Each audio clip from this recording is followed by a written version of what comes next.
Olá! Estamos ao vivo aqui, eu e já a doutora Joyce no consultório dela, que eu estava ainda há pouco falando que estou muito grata por saber que você pegou um pedacinho da sua agenda super cheia. E vamos começar entrando, olha, muita gente, obrigada a vocês, entrem, aproveitem. Eu falei assim, doutora, Joyce, eu vou chamar ela de doutora, mas a Joyce é minha amiga de vida, de história de vida, de toda a vida. Só não pode contar muita história. Não, sem histórias, hoje a gente não veio pra falar isso, vamos entrando, muita gente, que bacana. Mas ela separou hoje 1 hora no consultório dela pra atender a gente. Olha que legal. E eu falei pra ela, a gente tava conversando, né, sobre o que vamos falar, o que não vamos falar. E eu falei que bom poder ter 1 hora da sua consulta, quer dizer, pegar um horário. E eu quero que você se sinta assim, tá? Você entrou, tá na sala do consultório da doutora Joyce, mastologista, membro da Sociedade Brasileira de Mastologia. Quantos anos já de profissão, Joyce? Não quer falar, não? Não vou falar. Você é tão assim. Não. Obrigada, primeiramente, pelo convite e parabéns pela iniciativa, né? Porque é o que eu falo. Eu falo de câncer de mama todos os dias da minha vida. O câncer de mama está inserido na minha vida diariamente. E o Outubro Rosa é um mês que a gente tira, né? A gente trabalha de janeiro a dezembro falando de câncer de mama, tratando o paciente, divulgando informações, mas a gente tem um mês que é dedicado para esse fim, em que a gente vê cada vez mais pessoas fora da área da saúde, como você, por exemplo, envolvidas, mobilizadas, interessadas na divulgação da boa informação, né? Porque informação hoje é muito fácil na internet, a gente vê um monte de coisa, mas nem tudo é verdade, nem tudo é real, nem tudo é confiável.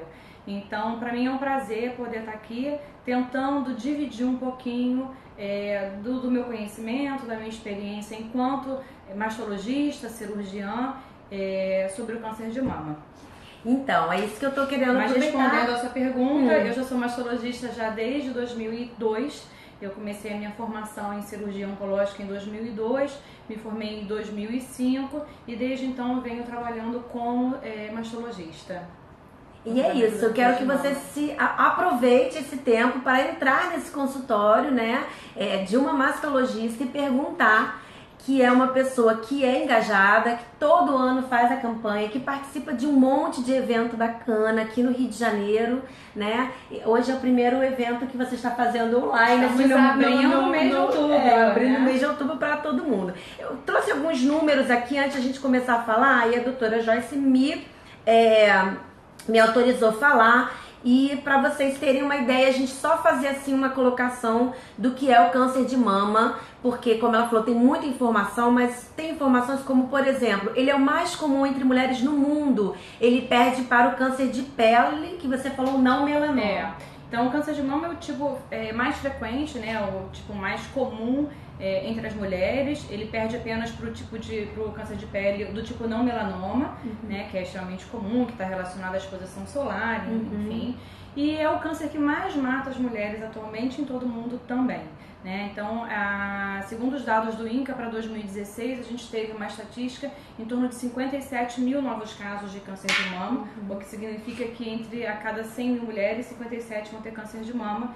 E a gente tem visto ao longo dos anos que esses números têm crescido, né? A cada ano tem crescido. E aí a gente pode envolver algumas coisas, né, nesse crescimento. Talvez um maior acesso das pacientes, um maior diagnóstico, né, com a evolução tecnológica, as pacientes têm diagnosticado talvez mais doenças, mudança do estilo de vida realmente, mas isso impacta muito na taxa de mortalidade também. Então o que a gente quer trazer hoje em dia a diminuição da taxa de mortalidade, mostrar para a paciente que o câncer, para as mulheres, que o câncer de mama tem cura, né? E que ao contrário do que muita gente fala, do que a gente vê muito, vamos fazer a prevenção do câncer de mama. O mais importante nesse contexto todo, o mais importante a gente chamar a atenção é da detecção precoce.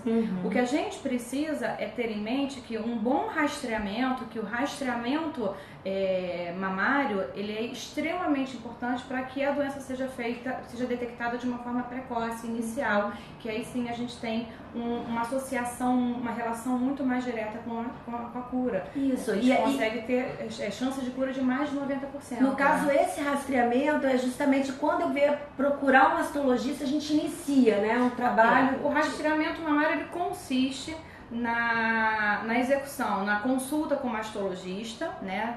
E na execução, na realização do exame de mamografia. Então, a mamografia é o exame escolhido, recomendado para a detecção precoce do câncer de mama, tá? É muito doloroso, né? Tem esse mito da mamografia, né, ser um exame muito doloroso, depende muito de quem faz. Eu acho que dor é uma questão muito pessoal, né? Cada um tem o seu limiar de dor, mas sinceramente eu particularmente não vejo nenhum bicho de sete cabeças na realização da mamografia. E é importante a gente também falar que, embora a mamografia seja o método de escolha que está relacionado a uma diminuição realmente na taxa de mortalidade, a gente pode lançar mão também de alguns outros métodos de imagem, como a ultrassonografia. No meu caso, durante muitos anos, eles pediam a ultra. Aí eu perguntava, mas eu não vou fazer mamografia. Mas aí eu não sabia se é porque eu tinha que ser mais velha, ter 50 anos, porque cada um informava uma coisa. É até bom para você esclarecer, mais ou menos, que a gente tem aquelas informações, tem que ter 50 e tantos anos, né? Depois que a minha mama, acho que era densa, que eles falavam, então tinha que ser ultra, e depois sim eu passei a fazer a mamografia. A recomendação para o rastreamento, ele é feito a partir da mamografia, né? Segundo a recomendação da Sociedade Brasileira de Mastologia, é a partir de 40 anos de idade.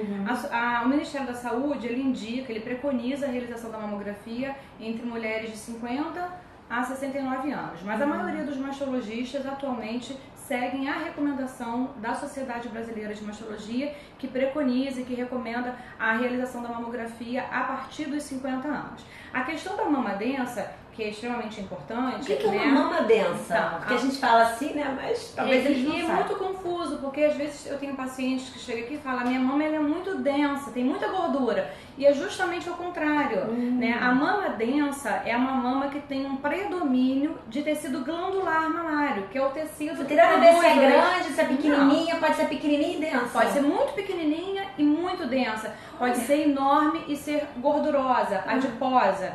Então, as mulheres que ainda estão com a sua função ovariana preservada, que estão menstruando normalmente, que estão sob estímulo hormonal mensalmente através da menstruação, elas tendem a ter uma mama mais glandular, uma mama mais densa, né? Porque elas ainda estão sob esse estímulo hormonal. Quando a mulher entra na menopausa, a tendência é que essa relação se inverta e que a mama, a glândula mamária, vá atrofiando, vá involuindo e vá sendo substituída pelo tecido gorduroso, adiposo, que é o que a gente chama de lipossubstituição. Por isso então que associa essa idade, né? De começar a fazer a mamografia, porque aí a tendência é que esteja menos densa. Sim, mas a mulher de 40 anos, na maioria das vezes, ainda está menstruando. Total, então tem a mama ainda muito densa. Então a gente sabe que a mamografia nas mamas que tem muita glândula mamária e que são densas, elas podem perder um pouquinho a sensibilidade e por vezes a gente opta por associar a ultrassonografia. Por isso que gera essa dúvida: o meu nódulo, a minha doença só foi vista na ultrassom, a mamografia não pegou, então a mamografia não é um bom exame. Não é isso, né? Na verdade, a ultrassonografia ela entra como um método complementar para alguns casos. É importante que a gente saiba tirar de cada método de exame a informação que aquele método vai trazer pra gente e poder associar. Não existe, infelizmente, um método soberano no rastreamento, né? Um que domine, esse é um método, ele é ao concurso e realmente é o melhor. Não, ele pode ter algumas limitações. Por exemplo, a mamografia na mama densa, ela tem uma certa limitação na detecção de lesões precoces, de nódulos pequenininhos, né? Hoje em dia a gente tem um exame novo chamado tomossíntese, que é a mamografia, que é a mamografia em 3D e que aumenta a sensibilidade na detecção desses nódulos que talvez a mamografia deixasse passar em mais ou menos 30%. Então é um método que veio também para ajudar e melhorar a acurácia a sensibilidade desses exames. Né? Tem a ressonância também, que eu queria falar, que eu acho que é importante. Muita gente pensa que a ressonância é o melhor exame, é o melhor método para controlar, para rastrear a mama. Não é, ele também entra como um exame complementar, ele não substitui a mamografia.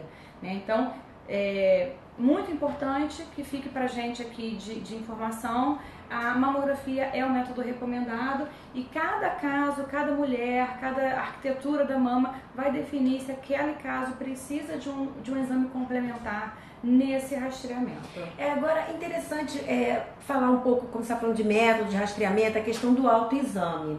Porque, por exemplo, eu não sei como é que as pessoas lidam, como é que isso eu quero que você fale um pouco disso, mas ficar aguardando, sentir e apalpar alguma coisa, não acredito que seja uma boa.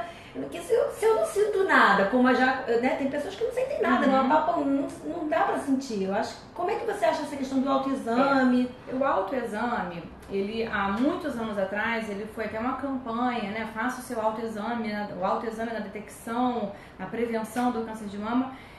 Não acho que é por aí. A gente não acredita no autoexame como um método de rastreamento, porque para a gente notar, para a mulher chegar a perceber um nódulo no mamário na palpação, esse nódulo já não está em tamanhos tão iniciais como a gente gostaria ou como a gente consegue descobrir nos exames de imagem. Então o autoexame não é um método eficaz na detecção precoce do câncer de mama. Eu acho que é muito importante, é um termo que eu uso, a gente troca o autoexame pelo autoconhecimento. Eu acho extremamente importante a mulher conhecer a sua mama. Então eu estimulo todas as minhas pacientes a se tocarem pelo menos uma vez ao mês, normalmente no período pós-menstrual, quando a mama está sob menos estímulo hormonal, e aí fica mais fácil a gente conseguir perceber alguma coisa, mas não com o intuito de procurar, de achar nada, até porque isso gera muita ansiedade, né? Mas no intuito de a gente se conhecer o relevo da mama, conhecer a arquitetura, né? A gente conhecendo o nosso corpo, a gente vai reconhecer possíveis alterações, né? E aí sim entram os casos de alterações, né, dos sinais que o câncer pode mostrar, né, e que por algum motivo tenha passado num exame de imagem, num rastreamento de imagem, e aí a gente pode perceber por conta dessas alterações. Como, por exemplo, o nódulo, ele pode ser palpável, né? O nódulo palpável, ele não necessariamente é doloroso, né? É um mito, minha mão... Sente dor, porque às vezes a pessoa fala, tô com uma dor esquisita na mama, não significa que seja... A dor mamária, ela é um sintoma extremamente comum no consultório, eu acho que é um dos mais comuns, né? Uma das queixas mais comuns aqui no consultório, mas normalmente ela não está relacionada à presença de nódulo, normalmente ela está relacionada a uma alteração funcional da mama em pacientes que realmente menstruam ainda, em pacientes que ainda sofrem, estão sob estímulo hormonal. E aí existem algumas alterações que são inerentes a esse funcionamento, né, e que podem gerar um pouquinho de dor. São as alterações fibrocísticas, as mastopatias císticas, que são alterações benignas que merecem um acompanhamento, uma consulta ao mastologista para poder ser estudado e até mesmo excluir a possibilidade de um tumor, né? Eu queria falar um pouco também da questão da classificação do BIRARDS que tem do exame. E aí eu vou dizer um pouco aqui por que disso. Há muito tempo atrás, acho que já tem uns 10 anos, talvez, né? Uns 5, 8, talvez, não sei. 10 é muito tempo, né? Muito tempo, não sei. Quase isso. Eu fiz um exame, uma mamografia, pedido do meu ginecologista na época, e com o resultado em mãos, o meu ginecologista falou, olha, o seu BIRARDS era 3, então você tinha... Enfim, eu saí de lá apavorada. E vim correndo para o consultório, liguei para a Joyce, falei, Joyce, eu tô apavorada, a médica falou que eu tenho que ir o mais rápido possível buscar a ajuda da mastologista e tal, porque o meu BIRARDS deu 3. E aí eu vim aqui, eu não esqueço mais, que eu cheguei aqui no consultório, a Joyce que tinha uma, não sei se ela ainda tem mais, uma mama assim, que era encaixável, e ela me deu uma aula dizendo isso, sobre o mama, o câncer de mama, e me explicou da classificação. É interessante porque as pessoas têm mania de pegar os exames, né, e olhar e enxergar o que querem, não? Então, assim, que é a classificação de Bierhardt? A classificação de Bierhardt é extremamente importante, né? Na verdade, ela é uma padronização, né, da mamografia, da ultrassom, da ressonância, é uma padronização daquele laudo, né? É uma classificação que varia de 0 a 6 e que é extremamente importante para definir, porque ali na classificação está a impressão do radiologista em relação àquela imagem que está sendo vista. Então, não necessariamente é uma questão muito comum, uma dúvida muito comum, eu tô com Bierhardt 2, nossa, era 1, então eu tô evoluindo. Não tem nada a ver, né? De repente você está com Bierhardt 2 por uma calcificação ou por um cisto, que são alterações benignas. A classificação 2 é uma classificação benigna, por exemplo. A classificação 3 é uma alteração provavelmente benigna, estatisticamente falando, 98% de chance realmente daquela alteração ser benigna, mas a gente demanda um controle um pouquinho mais rigoroso. Ao invés de fazer um controle anual, como recomendado, a gente faz um controle em menos tempo. Então é extremamente importante que os exames tenham essa classificação de Bierhardt. Os exames que não vêm com essa classificação, eles estão fora dessa padronização, que é extremamente importante e que fala muito do local, inclusive, onde o paciente está fazendo aquele exame. Então, para mim, enquanto mastologista, a classificação de Bierhardt ela é uma classificação obrigatória em todos os métodos de exame e, como eu falei, como não existe um método soberano, a gente tem que saber trazer as informações de cada método, né, de cada método de imagem e interpretar aquela situação. A gente tem exames, por exemplo, em que a mamografia vem em classificação 0, em que a ultrassonografia vem em uma classificação 3, né, e a ressonância vai lá e define aquilo como um cisto simples e vem 2. Então a gente tem 3 exames diferentes, cada um com uma classificação, e aí fica parecendo que eles não estão se falando, mas na maioria das vezes eles estão se complementando. Então isso é muito importante. E uma outra coisa que, puxando o gancho, que é muito comum, que eu ouço muito aqui no consultório, é a paciente falar, eu não levei o meu exame antigo porque eu fiquei com medo do médico copiar o laudo. Por favor. A comparação do exame é extremamente sempre pedem pra gente levar. Porque a estabilidade de uma imagem, ela é um critério de benignidade. Então, se o radiologista que está vendo aquele exame pela primeira vez e vê um nódulo, né, que até tem aspecto de benignidade, morfologicamente falando, se ele não sabe que aquele nódulo já existe há 5, 10 anos, ele vai dar uma classificação um pouquinho mais preocupado.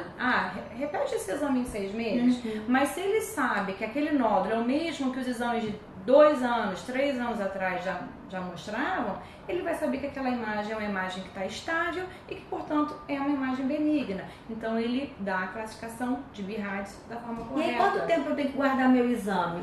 Por conta dessa informação, a gente pede para guardar pelo menos os últimos 2, 3 anos, porque 2 anos é um critério, 2 anos de estabilidade de uma imagem é um critério de benignidade. Então é muito importante que a gente sempre guarde pelo menos os últimos 2, 3 anos, né? A não ser que a paciente já tenha tido alguma doença e queira guardar, e seja importante guardar o exame que mostrou tal alteração para comparação posterior, e aí o mastologista ele vai direcionando isso e vai orientando cada caso. Fiquem à vontade para fazer perguntas. Eu tô vendo aí, parabéns pelo tema maravilhoso. Já vi alguém mandando um beijo para a doutora Joyce. Mas eu queria falar então de sintomas. Por quê? Porque, como a gente falou, se dói, se não dói. E uma outra coisa que eu li ontem, que eu fiquei assim, né? Tava estudando para falar com a doutora Joyce, para não falar nenhuma bobagem. Que homens, olha só, gente, a essa altura do campeonato, mais uma coisa que eu não sabia, que homens também são acometidos de câncer de mama, embora seja um número... É extremamente raro, até porque o homem não tem a mama desenvolvida, mas o homem, ele tem o broto mamário, ele tem o primórdio da glândula mamária, que acaba não se desenvolvendo, né? Então, ele pode desenvolver o câncer de mama, mas é extremamente raro, né? Corresponde a 1% dos casos de câncer nas mulheres, mas pode sim. Então, o homem ele não entra nesse processo do rastreamento, porque não é uma doença comum, mas até porque ele não tem a mama desenvolvida, então qualquer alteração clínica, né, o aparecimento de nódulo é muito facilmente percebido. Então, se algum homem sentir alguma alteração, né, dor, nódulo, é procurar um mastologista para poder ser investigado também. Então, quais são esses sinais que eu ia perguntando antes porque Então, não sente dor, A gente não quer chegar aos sinais, né? A gente quer detectar a doença precocemente quando ela está em tamanhos subclínicos, ou seja, imperceptíveis ao exame clínico. Então, normalmente, é isso que a gente quer. A campanha do Outubro Rosa chama atenção justamente para isso, para a gente poder divulgar, disseminar as informações a nível de paciente, para que os pacientes possam realmente fazer seus exames e que a gente consiga cada vez mais detectar as neoplasias de mama de uma forma mais inicial.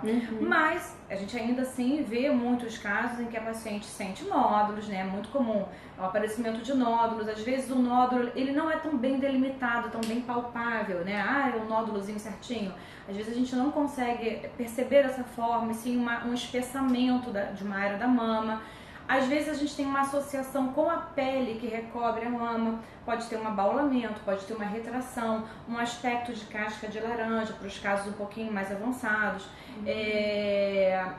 Retração, alteração na papila, né, no mamilo. Às vezes o mamilo ele entra, principalmente se ele é unilateral, né, se é só de um lado, ficar atento a esse tipo de alteração. Muito importante também as secreções pelo mamilo, principalmente secreções acastanhadas ou com sangue vivo. Essas têm sempre que ser investigadas. Tem uma pergunta, só interromper um pouco, olha, da Ângela perguntando, quando o nódulo cresce rápido demais, logo aparece na classificação a mudança? Depende do nódulo. Foi o que você falou agora, né? Que pode ter. Depende da natureza do nódulo. Se for um nódulo sólido, essa classificação provavelmente vai mudar. Porque um nódulo sólido, um nódulo maciço, ele requer que a gente prossiga a investigação através de biópsia, né? Normalmente a gente prefere fazer essa biópsia inicialmente pela punção com agulha grossa, para a gente definir o tipo, né,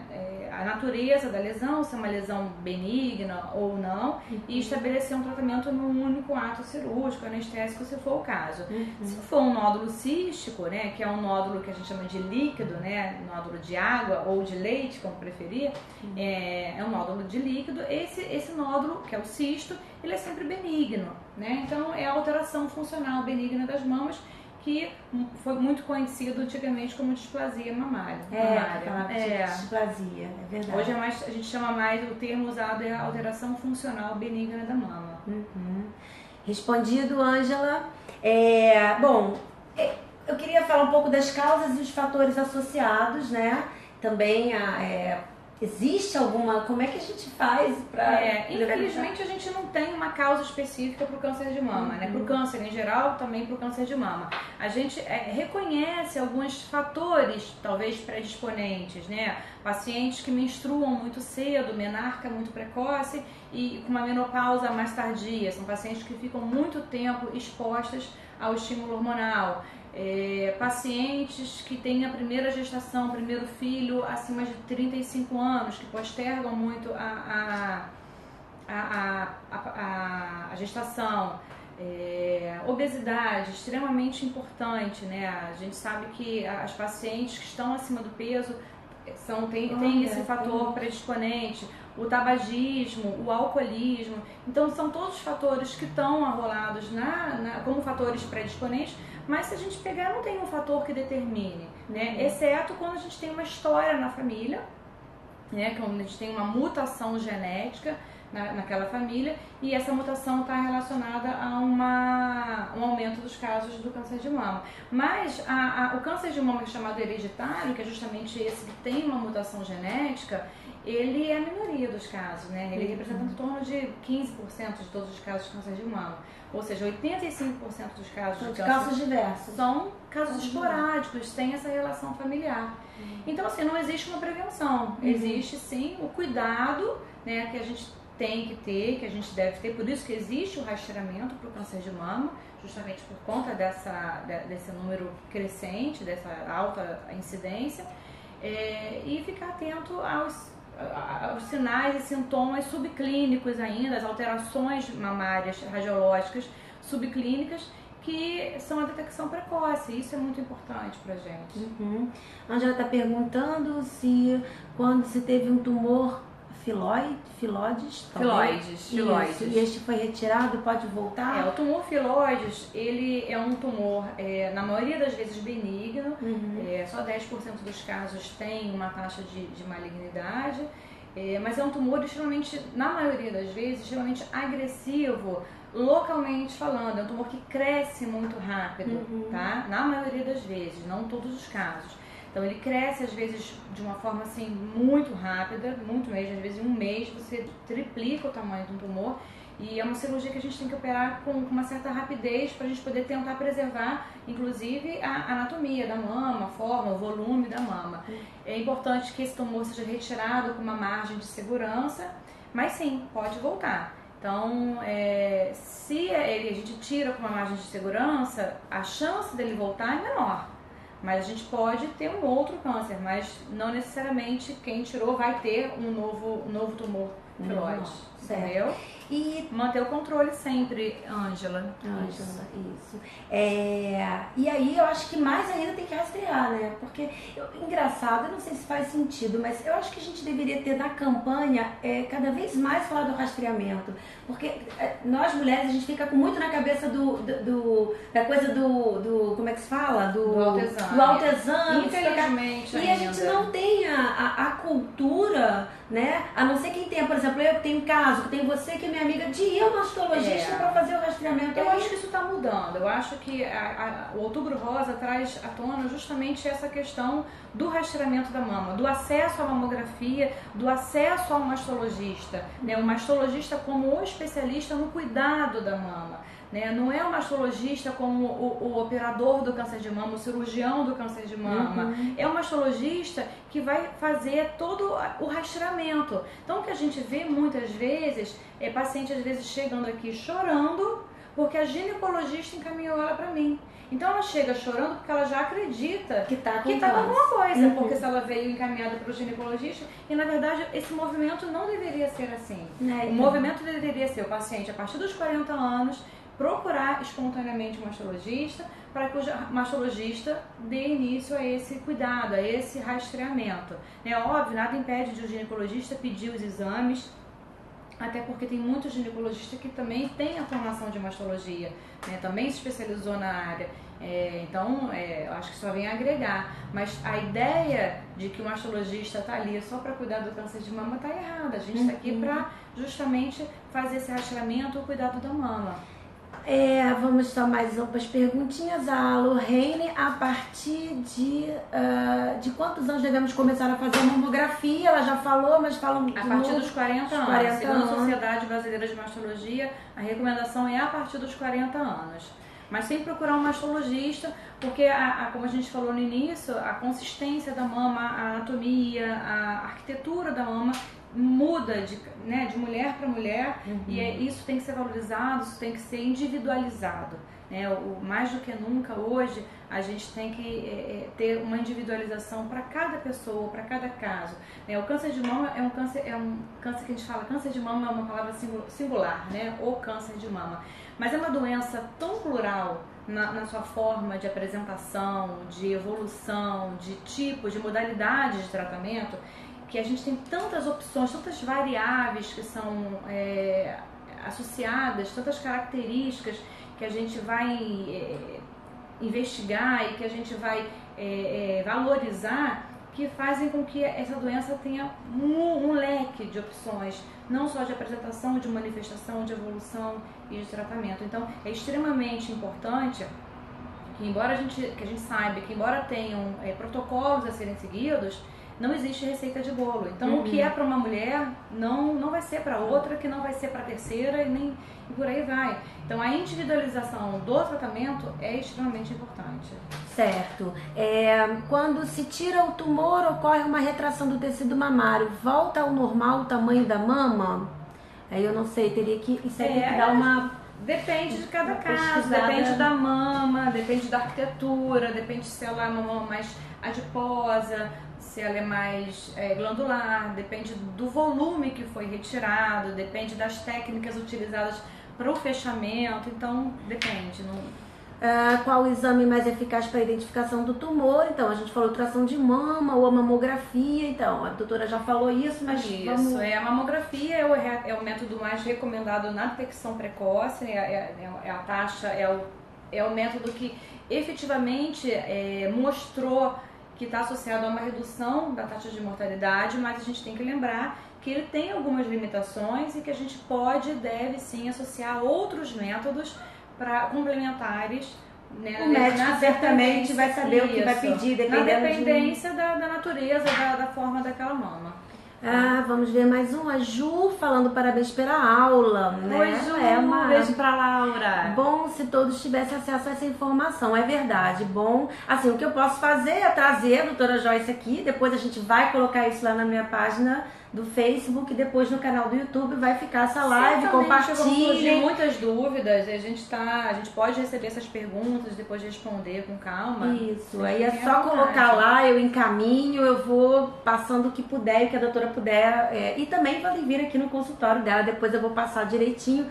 Tem mais uma pessoa para falar de alguma coisa, de recomendação do Ministério de Saúde. Então, nós já falamos mais ou menos sobre isso, da questão do exame, ter essas recomendações, enfim. Eu queria só falar um pouquinho de tratamento. Só respondendo a pergunta da Madalena. Com relação ao Ministério da Saúde, sim, o Ministério da Saúde preconiza o rastreamento a partir dos 50 anos até os 69 anos. Em alguns casos, eles recomendam até mamografia de 2 em 2 anos. Lembrando, Madalena, que eu acho que essa recomendação está mais voltada para o serviço público, né? Para o SUS. Não é a recomendação que a Sociedade Brasileira de Mastologia preconiza. E não é a recomendação que a maioria dos mastologistas seguem, né? A gente preconiza a realização da mamografia a partir dos 40 anos e assim, não tem uma data limite, porque isso depende muito do estilo da mama, né? Tem paciente com 80 anos, com 70 anos, embora seja menos comum, obviamente, a mulher na menopausa tende a ter uma mama mais adiposa, menos glandular. Mas eu tenho pacientes idosas com a mama ainda muito exuberante, muito glandular. Então essa paciente ela vai precisar fazer uma mamografia, ocasionalmente vai precisar uma complementação, tem glândula ali. Então a gente não interessante pode. E as mulheres estão vivendo mais, as pessoas estão vivendo mais. Exato, outro lado. Então, e também a questão de, por exemplo, cada vez mais eu ouço casos de pessoas jovens com câncer de mama. Então assim, essa semana mesmo meu marido falou de uma pessoa no trabalho que a filha tinha acho que 20 ou 22 anos. No outro dia também, outro caso, uma menina que tinha 28 anos. Quer dizer, não há uma receita, foi o que você falou, não tem uma receita, né? Então, é até complicado dizer que a partir dos 50, você tem que ir, né, dependendo do seu histórico. Essas meninas, vou chamar de meninas, que são tão novas, de fato, eu recebo toda semana uma paciente muito jovem. E elas fogem completamente da curva do rastreamento, elas estão completamente fora da curva, né? São casos atípicos. A paciente não tem indicação nenhuma nem de fazer mamografia, né? Teoricamente, se não tem uma queixa mamária de palpação, também não faz ultrassonografia. Então, e a gente tem recebido essas pacientes. Então, na prática, eu acho que vale muito o que o mastologista, o conhecimento, né, da paciente, a relação médico-paciente é extremamente importante. E a gente definir qual paciente, qual mulher vai se beneficiar de começar um rastreamento um pouco mais cedo, talvez, com ultrassom para as mamas jovens, talvez uma ultrassonografia anual, né? Uma recomendação de se conhecer, de se tocar, sempre no período pós-menstrual, para que a gente identifique possíveis alterações. Então, eu acho que é uma coisa que é muito individualizada realmente. Eu tô aqui cuidando do tempo que a doutora tem, inclusive, cirurgia para fazer daqui a pouco. Tem uma cirurgia. A Paula falando teve displasia mamária com 17 anos, fez mamoplastia. Isso pode aumentar ou diminuir a possibilidade de ter nódulos? Não, quando a gente faz uma mamoplastia, a mamoplastia redutora das mamas, ela tira volume da mama. Ela não tira só glândula, ou tira só nódulo, ou tira só gordura. Ela tira o volume daquela proporção daquela mama. Né? Então ela vai continuar ali com o tecido glandular. Aos 17 anos ela é muito jovem, né? Não sei se ela ainda tem 17 anos, mas ainda assim deve ser muito jovem. Então a tendência é que ela tenha um tecido glandular um pouquinho mais exuberante em relação ao tecido adiposo. Mas isso não vai influenciar nem a você ter mais nódulo ou ter menos nódulo, né? Se você mantém ainda o padrão glandular, que é próprio da sua idade e é próprio do status de não menopausa, no caso, né? Você já está funcionando, está menstruando normalmente, ela é capaz de ter alterações, por exemplo, que são alterações fibrocísticas, alterações funcionais da mama. Mas não necessariamente ela vai ter uma alteração maior a ter nódulos por conta da mamoplastia. Podem ter algumas alterações radiográficas, mamográficas, que são próprias, sim, da mamoplastia. Calcificações, aspecto benigno, áreas, cistos oleosos, ou mais conhecidos como esteatonecrose, são alterações benignas também associadas a esse tipo de tratamento. E ela tem 35, é jovem, né? É jovem. Menina. Tratamento, que eu já falei 3 vezes, eu acho, né? Então, como é que é o tratamento? Não, como eu te falei, tem de vários... a gente tem eu tive 3 pessoas da família, né? Uma não foi tratada pela doutora Joyce, porque mora em Porto Alegre, minha tia. A minha tia Marli, que foi tratada pela doutora Joyce desde o início. Isso. E a minha sogra, né, também, que a doutora Joyce também tratou. A Nini. Então, assim, e foi muito interessante no sentido de aprendizado pra mim, que cada uma foi uma coisa totalmente diferente. Né? E era, assim, interessante no sentido de que uma era um tumor, né, assim, vou falar de muito leigo, né, o que a gente... Era um tumor muito grande. E a gente, então, é um tumor muito grande, meu Deus. E a outra era um tumor menor. Entretanto, o menor era muito mais agressivo do que o maior. Uma teve que fazer rádio, eu acho, a outra não fez. Enfim, cada uma teve um tratamento totalmente diferente da outra. A gente tem algumas modalidades de tratamento para o câncer de mama, né? A gente trata o câncer de mama com cirurgia, a gente tem a quimioterapia, tem a radioterapia, tem a hormonioterapia, que na verdade é um termo que se consagrou, mas na verdade é um bloqueador hormonal. Tem os tratamentos mais atuais, que são tratamentos que a gente chama de terapia-alvo, que são terapias específicas para algumas características. Então, olha, há alguns anos atrás o câncer de mama era tratado com cirurgia. Pronto. Acabou, né? Tá? E não tinha opção. Tirava a mama toda, a musculatura, os linfonodos da axila. E você vê, no caso da minha sogra, a mama ficou linda, a doutora tirou só, né, tentou preservar o máximo, ficou linda, você não vê até que ela fez uma cirurgia, embora fosse muito grave no caso dela. Exatamente. Então, assim, cada caso é um caso, né, o tamanho do tumor é muito importante pra gente definir. Ao longo dos anos, a mastologia foi evoluindo, e hoje em dia a gente tem o tratamento conservador da mama como um método oncologicamente seguro. Né? À medida que a gente tem uma margem de segurança negativa, né? Uma margem de segurança livre, né? Daquele tumor, a gente consegue preservar a mama. Tem o linfonodo sentinela, a pesquisa, né? Todo mundo pergunta o que é o linfonodo sentinela. Antigamente também a gente não tinha opção, era tirar todos os linfonodos, e muitas vezes a gente percebia que a gente esvaziava aquela axila, tirava todos os linfonodos e todos os linfonodos vinham negativos. Então hoje a gente, hoje já há algum tempo, graças a Deus, a gente tem a possibilidade de preservar os linfonodos da axila, que é extremamente importante para a vida do paciente, né? A gente diminui muito as comorbidades que são inerentes ao procedimento da linfadenectomia, sei lá. Então a gente tem muitas opções de tratamento, como eu falei, o câncer de mama ele é tão plural na sua forma de apresentação e de evolução, que isso determina também uma pluralidade de opções de tratamento. O que é verdadeiro para um não é para o outro. Então a gente tem a opção de fazer cirurgia conservadora, né?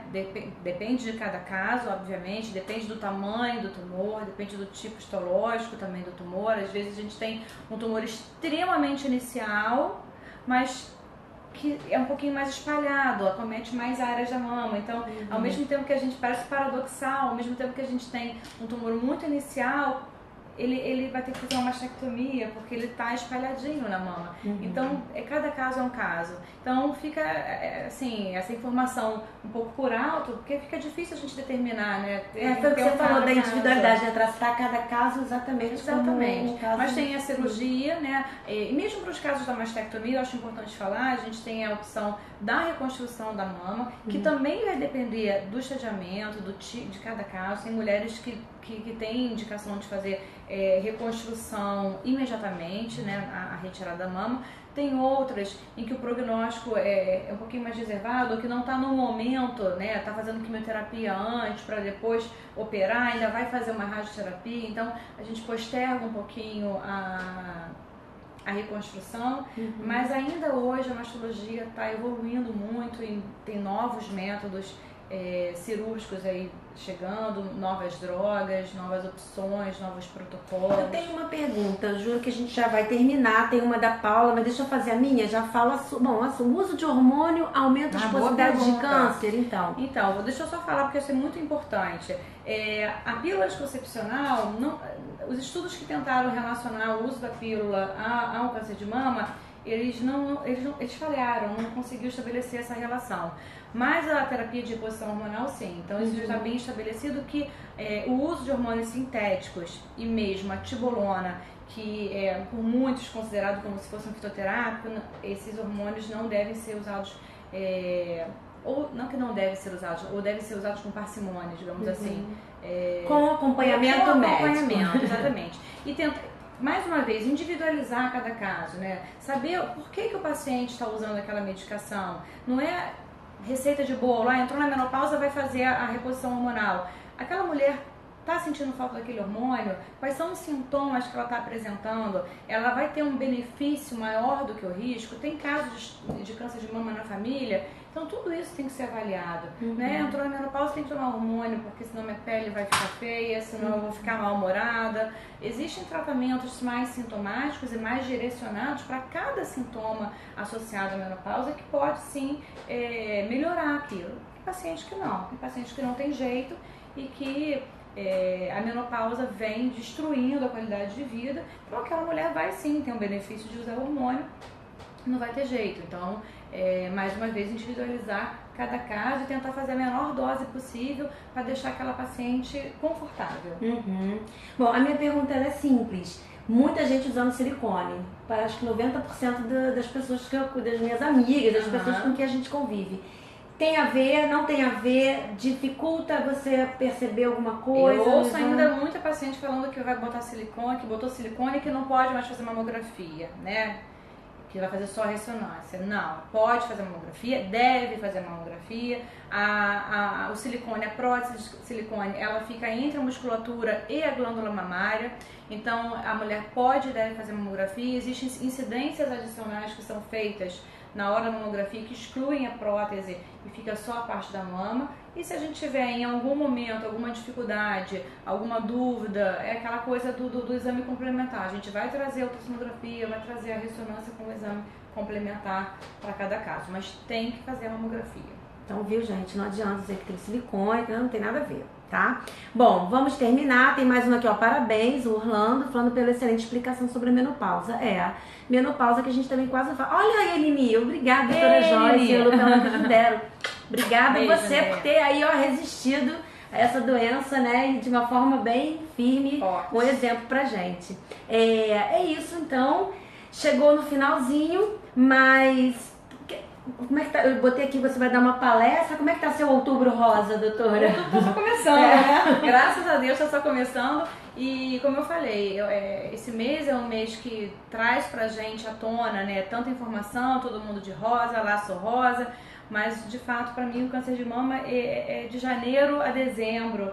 A gente está falando sobre, eu estou vivenciando isso diariamente, mas que, na verdade, é muito importante nesse momento, né, nesse mês, ver pessoas tão engajadas, mesmo fora da saúde, pessoas que não têm relação com a saúde, que trabalham com outras áreas, mas engajadas em divulgar essa boa informação e trazer pra gente essa mobilização, essa dedicação, né, para divulgar o Outubro Rosa. É um momento que a gente sai um pouquinho aqui, ó, de trás da mesa do consultório e vai um pouquinho mais para frente, né? Porque eu falo, informação é uma maneira de agir, né? Sim. Divulgar a informação é uma maneira da gente agir. Então é o que a gente tem que fazer. Eu devo fazer, inicialmente, eu vou fazer 2 palestras no Hospital São Vicente de Paulo. Aqui na Tijuca, no Rio de Janeiro. Aí é só ligar para São Vicente. 333, o Hospital São Vicente de Paulo. Nos dias 23 e 26 à tarde, tá? palestra informal. Tem uma feira, alguma coisa que você está apoiando, não é? Que vai ter um evento. Isso, um bazar que é Petita Botiga, lá em Jacarepaguá, na freguesia.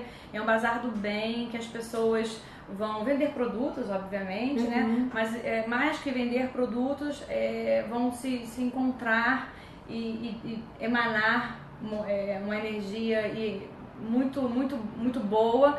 E na verdade o bazar ele tem o intuito de arrecadar fraldas e leite para o Instituto Fernandes Figueira. Que legal. Então tem muita gente bacana lá participando desse bazar. E eu vou estar lá também para quem quiser tirar alguma dúvida em relação ao câncer de mama.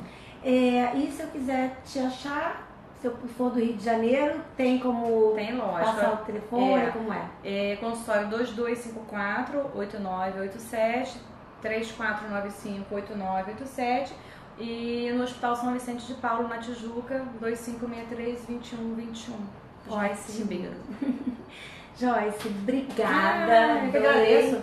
Muito obrigada. Mas tá bom, passou muito rápido. Eu tenho uma hora já, fico feliz. Não, falta um pouco. Eu sei que você tem compromisso, eu não quero. A gente essa ficou consulta demorou, né? 45 minutos, né? E a gente não falou nem parte, né? Falou pouca coisa. Mas assim, o mais importante falou, procure um mastologista, né?